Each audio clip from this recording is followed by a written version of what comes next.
We cannot see the mind. But we can Do we? observe it, right? We can't observe it. can. We cannot observe If it. someone has got no mind, you can tell that Once they're going to be insane. They're going to be doing. No, you are talking about the they might brain. kill themselves. No, That's no, different. No, it's One second, Imran. The brain is different from the mind. No, the okay, mind there's is a concept of the mind. No, there's no concept. There's nothing called the mind. The mind just exists from the brain. Like, if I take your brain, The thought process. Can you see the mind?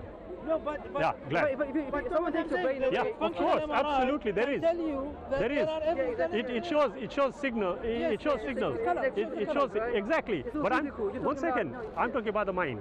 Now, you see, the point here I'm making is this, and I'm using it only one example yet. So, as I had discussed it with one of my non-Muslim friends also, yeah, you talked about physics, yeah. Are you familiar with subatomic particles? Not personally, but I'm not. Yeah, You're not? Okay. Yeah. Right. Now, I go back to what you said. We should really know about what we are talking about before we can definitively conclude whether there is or there isn't. Yes? Yeah, of course, that makes Correct. sense, right? Okay, it does make sense, and I agree with you. Yeah. But if you don't know in totality about everything around you, can you come to the conclusion that there may not be a creator? Yes or no? No, there's no reason. Like, we can talk. No. The reason is different. I just asked. Let me repeat what I said. Question, yeah? According to what you said, and I'm going on what you said, Imran. Yeah. If you don't know everything about your surroundings, and now I'm including the universe, can you confidently come to the conclusion that there is no creator? Yes or no? If you don't know everything about the universe, can you say that there's no Santa Claus? Can you say that there's no Yeti? Can you say there's no dinosaur, Loch Ness monster? I'm so glad you brought it up. So answer my question. If you don't know, you can talk about anything, right? Answer my question first, and then I'll answer yours. Yes or no? There might be a creator, yeah, there might be. Excellent. It could be anything. Excellent, they could. But now it means that you have necessarily to try and establish it through looking at all the available evidence for your sake to determine whether there is a creator or not. Do you agree with that? It'll be a bit of a waste of time. But, okay. You know, first of all, one second, brother. Let's go with one at a time. Cut a little bit, right? No, you can't. We're talking quite a lot. Let's talk about something else, yeah? If you look at throughout history... Brother, let me just finish. Go on. You see, Imran, whatever you talk about now is purely based on your personal reasoning. No, not really. If I can just finish. Because there are certain subject matter that we touched on which you consider to be important because you raised them, and when I asked you about them, you were unfortunately not aware of them. But let's say this, we have agreed that there might be a creator, so we've got a step forward. Go ahead. Okay, so the question is, why are you concerned with whether there's a creator or not? Why does it make a difference?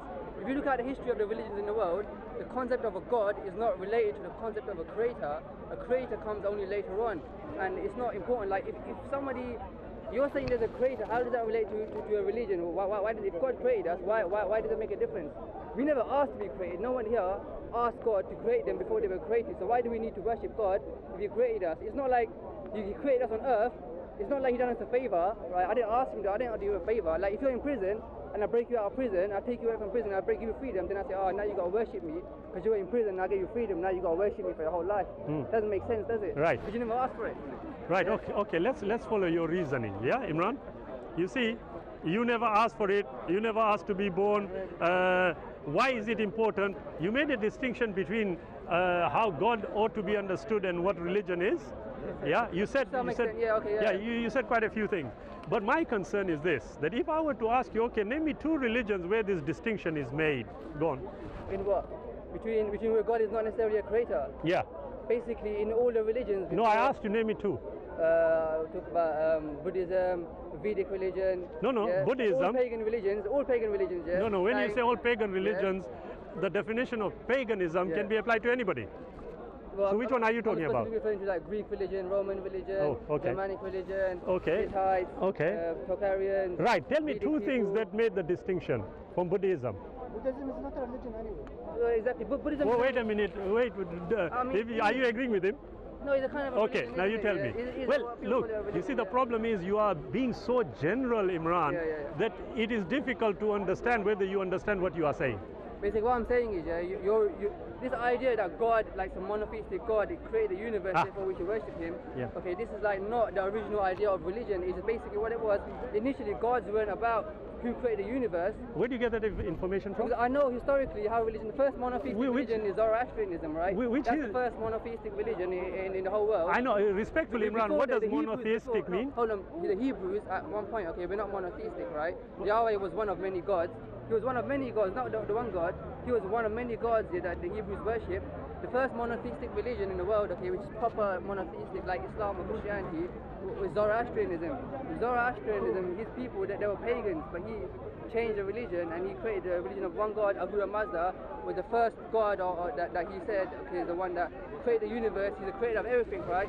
And that was the first monotheistic religion. And that religion, you don't have to believe in Zoroastrian to go to heaven, you have to be a good person to go to heaven. He's the one that created the distinction between heaven and hell, and all this stuff that you see in Islam, you saw Zoroastrian, like praying 5 times a day, that comes from Zoroastrianism.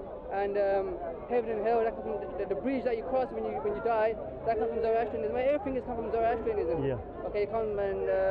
right, okay. He's the one who first done this monotheistic thing. So do you accept your reasoning about Zoroastrianism? I just said it, so obviously. No, I'm asking, do you accept it? Well, I just said so it. are you a Zoroaster? No, I'm not a Zoroaster. Right, I don't believe it myself. Oh, right, you don't believe it, but you just think that it came from there. That's where monotheism came from. Before that, there was no monotheism. Right, if I can just. You see, when you say many gods, yeah, when we started our conversation, I said one God for Earth, one God for Mars, one God for Jupiter. Do you remember that conversation? Yeah. Right. And I said to you, it is illogical to think that there would be one God for here, one God for here. Why? Because it would mean that they are necessarily limited beings.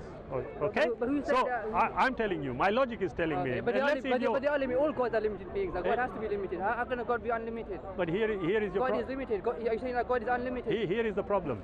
You see, when I'm telling you the concept of limited, okay, our Earth, planet Mars, etc., okay, we are limiting the being. Yeah? Any being that is limited, yeah, cannot logically be a creator. But God and I'll tell you why. God has to be limited. Okay, tell me why. Because everything is limited by a certain set of rules, right? Everything is... It's not a being which is superior, it's a set of rules that has to be superior. Okay. You exist in the universe, you exist because there's laws of physics that allow you to exist. If there's no laws of physics, you can just disappear right now, right? Right, okay. You just disappear, everything is the same. If you go to China, so anything that exists needs laws to exist, right? Right. If there's no laws, nothing can exist. Right. From your limited. No. Yeah. You see, Imran, everything is I agree. I agree. Even God. No, I agree. Because this is what I talk about these other religions, is that in the old religions, it wasn't God that was the highest, it was the laws that were the highest thing. Because which religion is this? Well, this is like all, like if you look at Greek religion, or the old religion of like India, Pakistan, or the religion of the Greeks, they have a concept. Which religion of India? It's called Vedic. It's called Vedic. It's basically it's before Hinduism. Yeah, it's from Pakistan and. No, Pakistan never existed. But it's from Punjab in that area. All right. Okay. And also related to the people of Greeks and all these other pagans, right? So the Greeks would call it like Russia or something like that. It's basically a set of laws that exist. Right. They call it natural order. It's natural order. Yeah. I tell you what, Imran. You see, you are talking about particular aspects, then you are jumping to other aspects. What I would suggest we do to go forward is this. You said the creator also has to be limited. Yeah, exactly. Now I want to know how you came to that reasoning. Well, basically he has to be limited. He's limited because all things that exist have to be limited by some set of laws. You can't exist. Okay. There's no laws that allow you to exist. Excellent. Excellent. So prior to the beginning of the universe, what would have happened? Well, you say God existed, right? You say No, I'm asking you, and listen to me, because what you... I don't know what happened. Right, excellent. Yeah, okay. What you refer to are the laws of physics. Yeah. The laws of physics, yes, are not independent of the universe. If the universe is not there, would the laws of physics be there? But for anything to be anywhere... No, answer my question, Imran. Yeah. If the universe is not there, would there be the laws of physics? No, as we observe them. No, they wouldn't. Yeah. Yeah? But if there wouldn't be, yes, then whatever entity you are talking about, okay, would not be subject to the laws that the entity creates. No, that's not the case. No, follow my reasoning. No, that's not the... Okay, tell me how. Because for the entity to exist itself, there must be some laws that allow it to exist. Stop. How do you know that? because nothing can exist here without law, without Right. order. Now watch nothing this. can exist without order. Yeah. It's Imran, you are right. You look at the universe, right, and everything that you've seen, everything that you've in your life experienced, nothing can exist without order. If you look at, say, anything, Nothing can right, exist without order. Okay. Yeah, but we are not talking about order and disorder and chaos. What we are talking about, and I think you are missing that one, for you to make that contention, it is within the known universe.